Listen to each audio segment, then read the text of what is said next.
This is Revathi. Welcome to అందమైన కథల పొదిరిల్లు. మహర్షి episode number 86. ఇలా కొద్దిసేపు తర్వాత మేడం అంటూ మేకప్ మ్యాన్ గొంతు వినిపిస్తుంది. అవంతి కన్నీళ్ళు తుడుచుకొని వెనక్కి తిరిగి మేకప్ మ్యాన్ వైపు చూస్తుంది. మోడల్ మీరేనా మేడం? మిమ్మల్ని రెడీ చేయమంటారా అని అడుగుతాడు. నేను కాదు అని చెప్పబోయి మళ్ళీ అంతలోనే ఆలోచనలో పడిపోతుంది.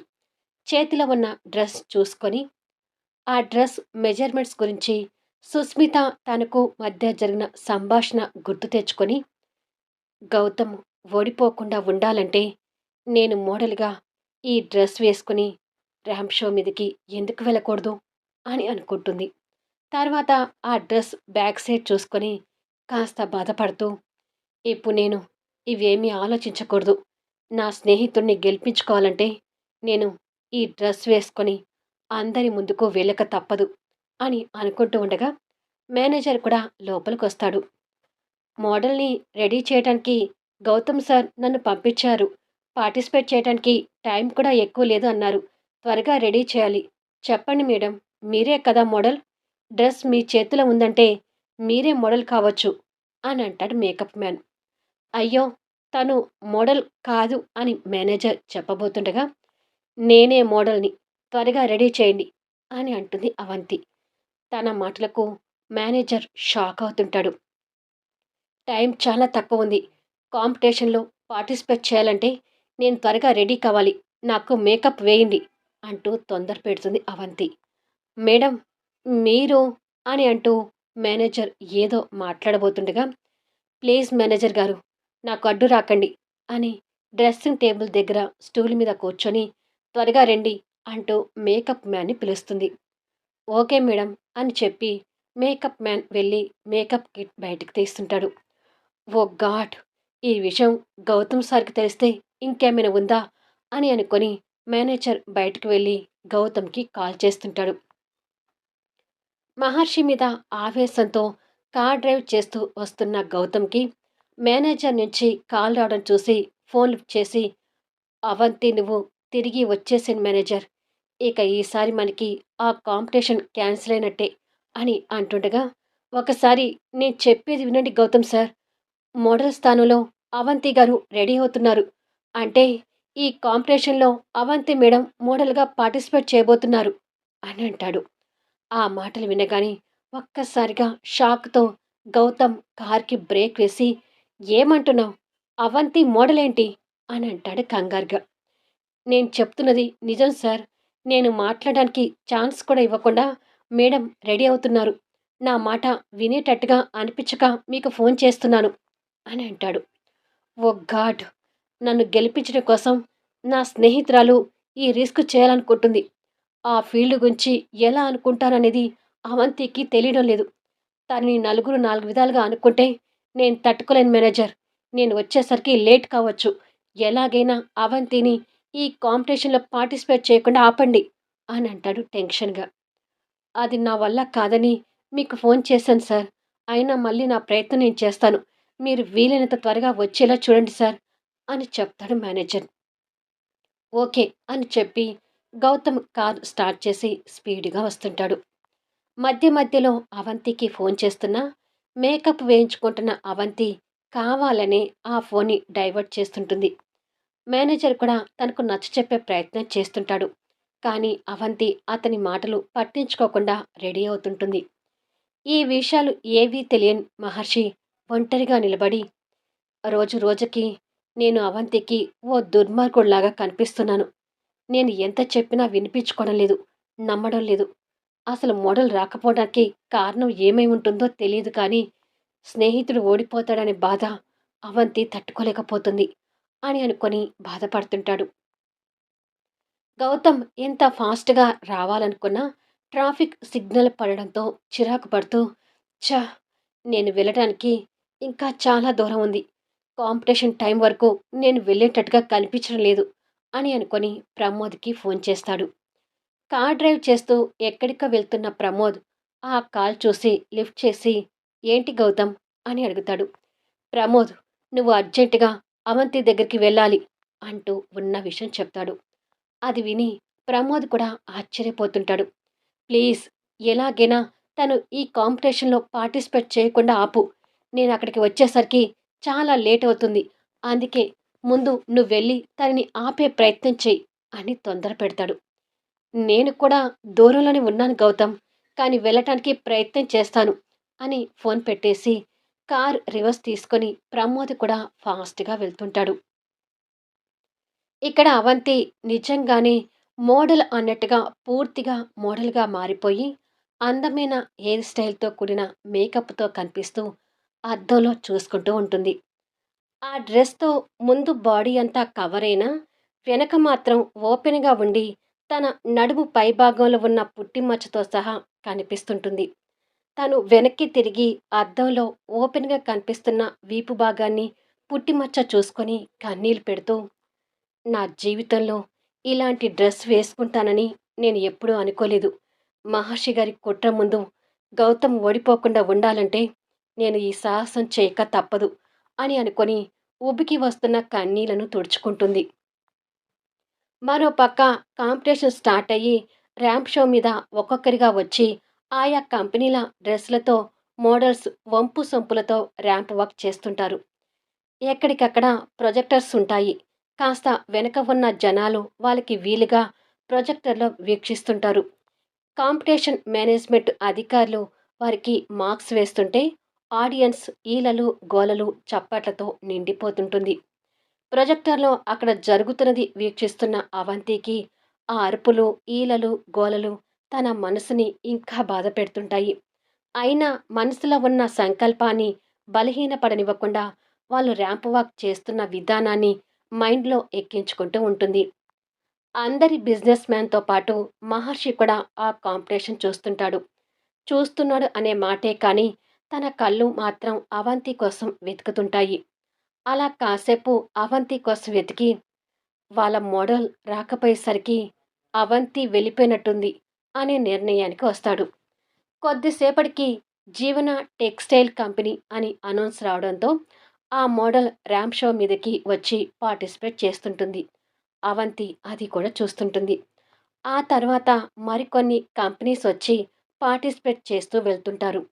బయట ప్రమోద్ కోసం ఎదురు చూస్తున్న మేనేజర్ ప్రమోద్ రావడంతో ఎదురు వెళ్ళి, నేను ఎంత చెప్పినా అవంతి మేడం వినిపించుకోవడం లేదు సార్. మీరైనా కాస్త చెప్పండి అంటాడు.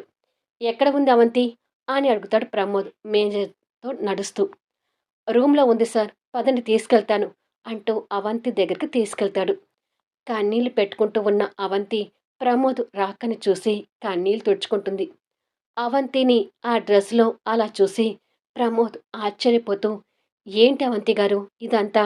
ఇప్పుడు పార్టిసిపేట్ చేయకపోతే మరొకసారి పార్టిసిపేట్ చేసి గెలవచ్చు కదా! మీరు కాంపిటీషన్‌లో పార్టిసిపేట్ చేయడం వల్ల మీ గౌరవాన్ని మీరే తగ్గించుకోబోతున్నారనే విషయం తెలుసా? అని అడుగుతాడు. ఇప్పుడు నేను అవన్నీ ఆలోచించే టైం లేదు ప్రమోద్. గౌతమ్ గెలుపు నాకు ముఖ్యం. దయచేసి మీరు నాకు అడ్డుపడకండి. మీరు చెప్పినా నేను వినను అని అంటుంది మొండిగా. అది కాదు అవంతి గారు. మీరిలా చేయడం గౌతమ్‌కి అస్సలు నచ్చడం లేదు అంటాడు ప్రమోద్. గౌతమ్‌ని ఓడించడానికి అతని శత్రువు పెద్ద కుట్రని చేసి ఈ కాంపిటీషన్ నుంచి తప్పించాలని చూశారు ప్రమోద్. అతనికి బుద్ధి రావాలంటే నేను ఈ కాంపిటీషన్‌లో పార్టిసిపేట్ చేయక తప్పదు అని అంటుంది. ఇలాంటివన్నీ బిజినెస్‌లో కామన్ అవంతి గారు. ఇవన్నీ పట్టించుకుంటూ పోతే ఎలా? దయచేసి మీరు చేస్తున్న ఈ పనిని ఆపండి అంటాడు ప్రమోద్. లేదు. ఈ విషయంలో మీరే కాదు, స్వయంగా గౌతమ్ వచ్చి చెప్పినా నేను వినను అని అంటుంది కరాఖండిగా. అలా ప్రమోద్ అవంతికి నచ్చచెప్పాలని చూస్తున్నా వినకుండా మొండి వైఖరి ప్రవర్తిస్తూ ఉంటుంది. నెక్స్ట్ గౌతమ్ గార్మెంట్స్ కంపెనీ పార్టిసిపేట్‌కి రావాల్సిందిగా కోరుతున్నాము అంటూ అనౌన్స్ వినపడుతుంది. మహర్షి కూడా ఆ అనౌన్స్ విని వాళ్ళు ఎవరూ లేరు కదా అని అనుకుంటాడు. అవంతి ఆ అనౌన్స్ విని బయటకొస్తుంటుంది. ప్లీజ్ అవంతి నా మాట వినండి అని ప్రమోద్, అవును మేడం మీరు ఈ నిర్ణయాన్ని వెనక్కి తీసుకోండి అని మేనేజర్ నచ్చ చెప్తున్నా కూడా వినిపించుకోకుండా అవంతి వెళ్తుంటుంది. గౌతమ్ గార్మెంట్స్ కంపెనీ పార్టిసిపేట్ అని మళ్ళీ వినిపిస్తుండగా ర్యాంప్ షో మీద కలర్ లైట్స్ మధ్య అవంతి తలుక్కుమంటుంది. తనని అలా చూడగానే మహర్షి ఒక్కసారిగా షాక్ అవుతుంటాడు. గౌతమ్ అప్పుడే కారులో నుంచి దిగి లోపలికి రాబోతూ ప్రొజెక్టర్లో ర్యాంప్ షో మీదకి వచ్చిన అవంతిని షాక్తో చూస్తూ ఉండిపోతాడు. అవంతి అక్కడికొచ్చి మహర్షిని చూడగానే తన మనసులో ఉన్న కసి ఇంకా పెరుగుతూ అందరూ మోడల్లాగానే తను కూడా ర్యాంప్ వాక్ చేస్తుంటుంది. అవంతి అందచందాలు, వంపు సొంపులు చూసి అక్కడ ఉన్న వాళ్ళందరూ కళ్ళు వెళ్ళబెట్టి చూస్తుంటారు. స్లీవ్‌లెస్ నెక్ కావడంతో తన వీపు భాగాన ఉన్న అందమైన పుట్టిమచ్చ అందరి దృష్టిలో పడుతుంటుంది. వావ్! ఏముంది పుట్టిమచ్చ అని అనుకుంటారు అందరూ. తన భార్య మోడల్‌గా వస్తుందని ఊహకు కూడా అనుకోని మహర్షి తను అలా రావడం చూసి కోపంతో షాకవుతుంటాడు. బయట ప్రొజెక్టర్‌లో అవంతిని చూస్తున్న గౌతమ్ కూడా షాకవుతూ ఎంత పని చేస్తున్నావు అవంతి అని అనుకుంటూ కంగారుగా లోపలికొస్తుంటాడు. ప్రమోద్ కూడా అసహన పడుతూ ఎంత చెప్పినా వినిపించుకోకుండా అలాగే వెళ్ళింది. నేను వచ్చినా ఉపయోగం లేకుండా పోయింది అని అనుకుంటాడు. ర్యాంప్ షో మీద అవంతి లేని చిరునవ్వును మొహం మీదకి పులుముకొని, నడుము మీద చేయి పెట్టుకొని, వంపు సొంపులతో ముందుకి వెనక్కి నడుస్తుంటే, వెనుక కనిపిస్తున్న తన పుట్టిమచ్చ బాగా హైలైట్ అవుతుంటుంది. మోడల్ వీపున పుట్టిమచ్చ సూపర్‌గా ఉందిరా! అంటూ ఆడియన్స్‌లో ఉన్న కొన్ని పోకిరిగాళ్ళ ఈలలు వేస్తుంటారు.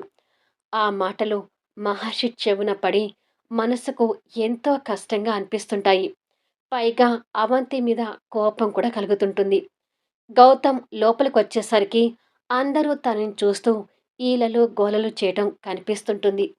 ర్యాంప్ షో నిర్వాహకులు ఆ డ్రెస్ డిజైన్ చూసి హుషారుగా మార్క్స్ వేస్తుంటారు. మిగతా మోడల్స్‌కి సైతం అవంతిని చూస్తుంటే ఈర్ష్య కలుగుతుంటుంది. అంటే మహర్షి మీద కోపంతో ఉన్న అవంతి అంత పట్టుదలతో ఆ పోటీలో పార్టిసిపేట్ చేస్తుంటుంది. తోటి బిజినెస్ మ్యాగ్నెట్స్ కూడా అవంతిని కొత్తగా చూస్తూ, ఓహ్! ఈ అమ్మాయి ఇంతకుముందు డిజైనర్‌గా గౌతమ్ పరిచయం చేశాడు కదా! ఇప్పుడు తన్ని మోడల్‌గా మార్చాడనమాట. తన గర్ల్ ఫ్రెండ్‌ని అవసరానికి తగ్గట్టుగా భలే వాడుకుంటున్నాడే! ఏమైనా తను మోడల్‌గా సూపర్‌గా ఉంది అంటూ హేళనగా నవ్వుకుంటూ ఉంటే, ఆ మాటలు గౌతమ్ మనసుకు చాలా కష్టంగా అనిపిస్తూ వాళ్ళ మీద అంతకంటే కోపాన్ని తెప్పిస్తుంటాయి. అందరూ అలా అనుకుంటూ ఉండగానే, ఆ మాటలు వినపడని అవంతి తన ర్యాంప్ షో పూర్తి చేసుకొని మహర్షిని కోపంగా చూస్తూ లోపలికి వెళ్ళిపోతుంది. రూమ్‌లోకొచ్చి అప్పటి వరకు కష్టంగా ఆపుకున్న దుఃఖం అంతా కట్టలు తెంచుకుంటున్నట్టుగా ఏడుస్తుంటుంది. ఆ కాంపిటీషన్ చూసిన ప్రమోద్ అక్కడికొచ్చి, "ఏంటి అవంతి గారు ఇలా చేశారు? మీ గురించి అందరూ ఎలా అనుకుంటున్నారో తెలుసా?" అని అడుగుతాడు. అవంతి కన్నీళ్లు తుడుచుకొని, "నేనిప్పుడు నా గురించి ఆలోచించడం లేదు. గౌతమ్ గురించి ఆలోచిస్తున్నాను. నేను ఇంత సాహసం చేసినా గౌతమ్ గెలుస్తాడా లేదా అని టెన్షన్‌గా ఉంది" అని అంటుంది. బయట అందరూ అవంతి ర్యాంప్ షో చూసి వెళ్ళిపోయినా కూడా తన గురించే మాట్లాడుతూ, "ఆ బ్యూటీ మళ్ళీ వస్తే బాగుండు. మరొక్కసారి తనని చూడాలనిపిస్తుంది. ముఖ్యంగా ఆ పుట్టిమచ్చ ఏముందిరా" అని అనుకుంటూ ఉంటే మహర్షి గౌతమ్‌కి ఆ మాటలు కష్టంగా అనిపిస్తుంటాయి. కొన్ని క్షణాలకి కాంపిటీషన్ నిర్వాహకులు స్టేజి మీదకి వచ్చి అనౌన్స్ చేస్తూ, the competition winner is Gautam garments company అని అనౌన్స్ చేస్తారు. అది విన్న గౌతమ్‌కి హుషారు లేకపోయినా లోపలున్న అవంతి మాత్రం సంతోషపడుతూ థాంక్ గాడ్ అని అనుకుంటుంది. మళ్ళీ నెక్స్ట్ ఎపిసోడ్‌లో కలుద్దాం. ఆ తర్వాత ఏం జరగనుంది? ఇక్కడ అవంతి ఎలాంటి అవమానాలకు గురికానుంది? ఈ తరుణంలో మహర్షి ఎలాంటి నిర్ణయం తీసుకోబోతున్నాడు? తెలియాలి అంటే ఊహకు అందని సన్నివేశాలతో ఆసక్తికరంగా సాగిపోయే కథా వీడియోస్‌ని మిస్ కాకుండా చూడండి. కథ నచ్చితే దయచేసి లైక్ చేయండి, కామెంట్ షేర్ చేయండి, సబ్స్క్రైబ్ చేసుకొని ఛానల్ షేర్ చేస్తూ సపోర్ట్ చేయండి. Thanks for listening.